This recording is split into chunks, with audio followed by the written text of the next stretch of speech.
সেও একজন টেকনিশিয়ান। সেই ভাই জানতে চাইলো যে এক্স ব্লেড বাইকের আর হর্নেট বাইকের যে ওয়ারিংটা থাকে সেটা কি আলাদা না, ঠিক আছে, মানে এক কিনা, সেই সম্পর্কে আজকে আমরা আলোচনা করব এবং দেখাইয়ে দেব যে এটা কি রকমের, এটার যে সিডিআই। আসসালামু আলাইকুম বাইকার্স, কেমন আছেন? আলহামদুলিল্লাহ অনেক ভালো আছেন আশা করি। আমি তুহিন খান, বাইক সার্ভিসিং বিডি চ্যানেল থেকে আবারও আজকে নতুন রিভিউ নিয়ে চলে আসলাম।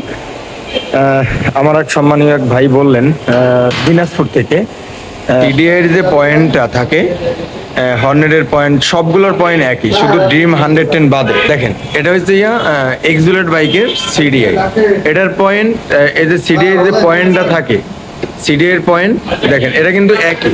হর্নেট, তারপরে টিগার বাইক, তারপরে আপনার এক্স ব্লেড বাইক, হ্যাঁ, এগুলো কিন্তু সবই এক, ওয়ারিংটাও এক, শুধু ভিন্ন কোন জায়গায় আমি দেখাবো। এই যে দেখেন এটা হচ্ছে এবিএস এর পয়েন্ট, ঠিক আছে। এটা সিডিআইটা খোলো তো ভাইয়া। এটা হচ্ছে এবিএস এর পয়েন্ট এবং হেডলাইট, এই যে হেডলাইটের যে পয়েন্টটা, এই দুটো জিনিস আলাদা, এছাড়া পুরো ওয়ারিংটা একদম সেম, ঠিক আছে। এর যে দেখেন আপনি, এটা খুলতে হবে এরকমের ভাইয়া, আমি দেখাচ্ছি তোমাদের। এই যে এটা ধরে টান দাও, আর ওই সাইডে একটা আছে, টান দাও, টান দিলে খুলে যাবে, ঠিক আছে।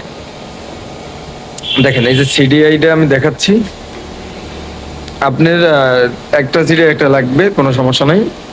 এই যে এটা হচ্ছে সিডিআই, এর পয়েন্টগুলো কিন্তু এই জায়গায় 4টা, প্রায় 8টা তার, ঠিক আছে। আর ওই আপনার এক্স ব্লেড, হর্নেট, তারপরে এসপি শাইনে একটু আলাদা, এসপি শাইনে আলাদা। এর যে রেকটিফায়ার, এই যে রেকটিফায়ারটা থাকে, দেখেন রেকটিফায়ারটাও কিন্তু একই, কোনো সমস্যা নেই, শুধু আপনার ওয়ারিংটা আলাদা কি রকমের। এটা এবিএস আছে, যেটায় নন এবিএস সেটার ওয়ারিং কিন্তু এক, কিন্তু হেডলাইটের পয়েন্টটা আলাদা। হেডলাইটের হর্নেটের যে হেডলাইটের পয়েন্ট, ওটা হচ্ছে অন্য রকমের, আর এটা হচ্ছে অন্য রকমের, ঠিক আছে। এর যে ওয়ারিং টোয়ারিং দেয় না, যদি সব কিছু এক, শুধু হেডলাইটের ওয়ারিংটা আলাদা। এই জন্যই এটা অন্য বাইকে সেটিং করা যাবে না। যেমন এই জায়গায় ফিউজ আছে, হ্যাঁ। এখন আমাকে যে আপডেট যে মডেলটা, যে হর্নেটের যে আপডেট মডেল, তারও কিন্তু এই জায়গায় আছে, সব কিছু সেম, কিন্তু আপনার সিডিআই যে পয়েন্টগুলো সব কিছু সেম, কিন্তু আপনার হেডলাইটের পয়েন্ট আলাদা, ঠিক আছে।